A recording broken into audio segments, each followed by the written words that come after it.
जय भगवान श्री कृष्ण जी।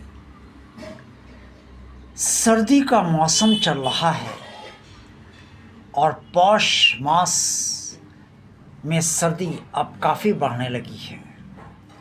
क्या आपको सर्दी बहुत ज़्यादा लगती है और आप ये चाहते हैं कि सर्दी पड़े, कोई दिक्कत नहीं, लेकिन सर्दी आपको बहुत ज़्यादा ना लगे और सर्दी का प्रभाव आपके ऊपर बुरा ना पड़े। अब ये कैसे संभव हो सकता है कि जाड़ा भी पड़े और जाड़ा प्रचंड रूप में पड़ता भी है और उसका बुरा प्रभाव आप पर ना पड़े? लेकिन ये संभव हो सकता है, लेकिन कैसे? इसी प्रश्न का उत्तर आज की वीडियो में आपको अवश्य मिल जाएगा। आप पूरा वीडियो बहुत ध्यान से सुनिएगा और बहुत ही ध्यान से सुनकर उसका पालन भी करने का प्रयास कीजिएगा, तो निसंदेह आपको लाभ अवश्य मिलेगा। जाड़ा कम लगेगा और जाड़े का प्रभाव भी आप पर कम होगा। क्या है वो कार्य जिससे सर्दियों के बीच रहते हुए भी, कपकपाती ठिठुरन के बीच रहते हुए भी आपको ना बुखार आए, ना खांसी हो, ना जुकाम हो और ना पैरों में या हाथों में कि जोड़ों में कोई तकलीफ़ हो, पुराने दर्द उभरे वगैरह वगैरह? क्या संभव इसका हो सकता है उपाय? आप ये सब तो जानते ही हैं कि हमारा शरीर पंच तत्वों से मिलकर बना है और ये पंच तत्व हैं जल, अग्नि, वायु, धरती और आकाश। धरती हमारी माता है और आकाश हमारा पिता है। लेकिन जल, अग्नि और वायु, इन तीनों का जो समावेश है, और समावेश तो पंच तत्वों का है, उसी से शरीर का निर्माण होता है। इसमें अग्नि तत्व बहुत प्रबल है। अग्नि तत्व में प्रचंड गर्मी होती है और प्रचंड अग्नि का प्रभाव भी होता है। इसलिए जो तीन देव माने गए हैं इन पंच तत्वों में, वायुदेव यानी कि पवन देवता, अग्नि देवता और जल देवता, इसके अलावा धरती को भी माता माना जाता है और आकाश को भी पिता माना जाता है। लेकिन ये तीन देव जो हैं ये बहुत ही महत्वपूर्ण हैं हर चीज़ को नियंत्रित करने के में और हमारे शरीर को संभालने में। जब जाड़ा पड़ता है तो अग्नि की बहुत आवश्यकता होती है। हर कोई गर्माहट चाहता है, चाहे वो स्वेटर से मिले, जैकेट से मिले या सूट से मिले, कोट पैंट पहनकर मिले, कम्बल ओढ़कर मिले या फिर रजाई ओढ़कर मिले।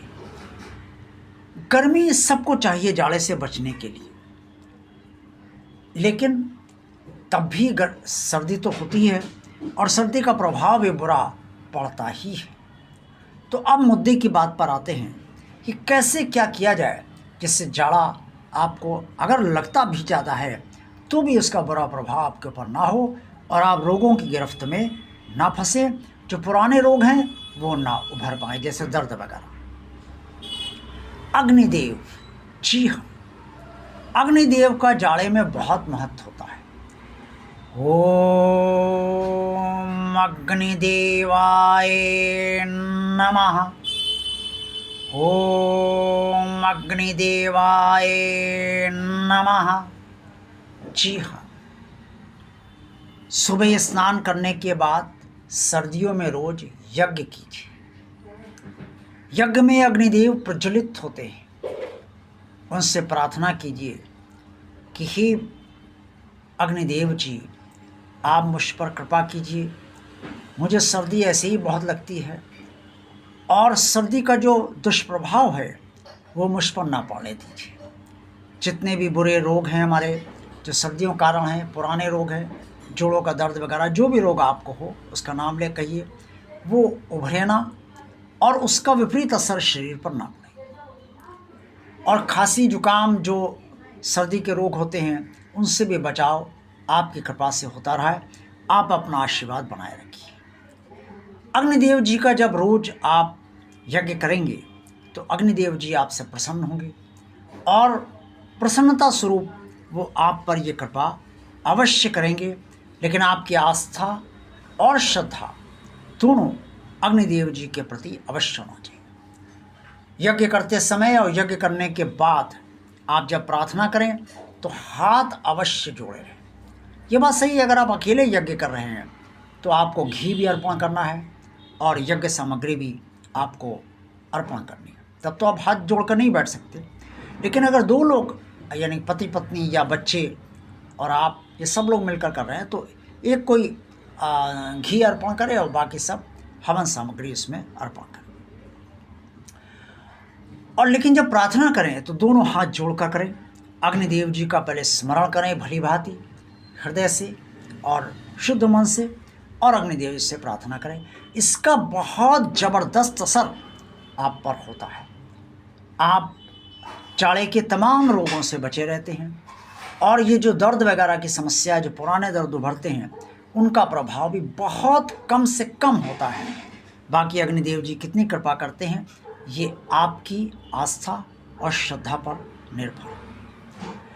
इसके साथ साथ आपको जाड़े में का प्रभाव आप पर कम हो और रोगों का प्रभाव आप पर कम हो, इसके लिए आप भगवान सूर्यदेव जी की आराधना नियमित तौर पर अवश्य करते रहिए। ओम सूर्याय नमः, ओम भास्कराय नमः, ओम रवि नमः, या अन्य जितने भी भगवान सूर्यदेव जी के नाम हैं उन समस्त नामों का उच्चारण करते हुए भगवान सूर्यदेव जी की आराधना अवश्य करते रहिए।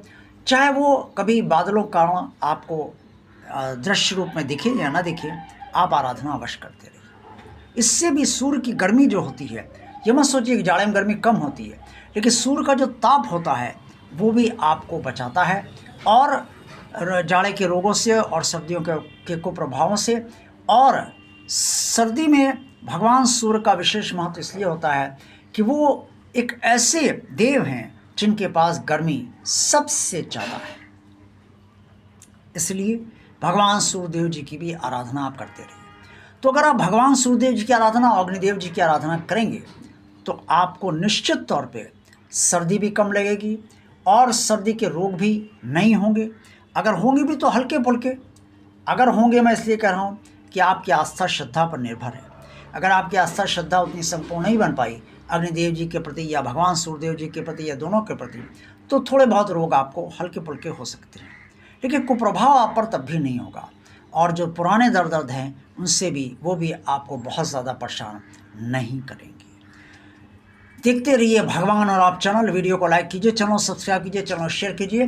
जय भगवान श्री कृष्ण जी।